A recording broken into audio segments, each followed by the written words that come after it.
एवं वर्तमान चली जाइथिबा मीडिया पार्टनर भाई एवं जनसाधारण को मोर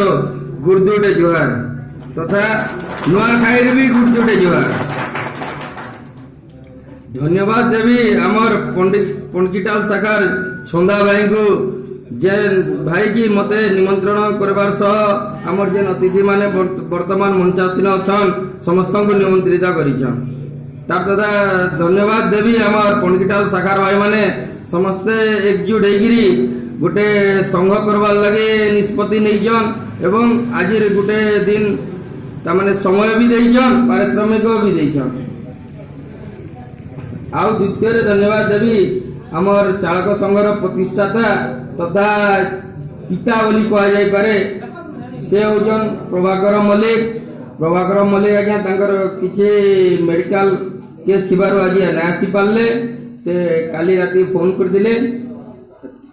आउ तापरे तृतीय धन्यवाद देवी आमर जने अचन पंडा बाबू बोलिकी आपण माने ना आसी से बोध हुए नाई जानी चंदा भाई जानी जान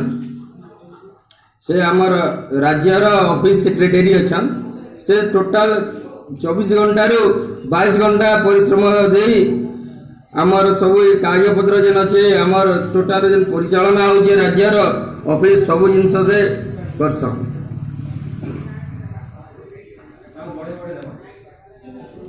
आउ गोटे कथा है आपण मैंने सब जिनस तो चालक भाई मैंने सब आड़े जाऊन बुलूचन आमे भी गोटे चालक है मुई भी आमर दया शाखार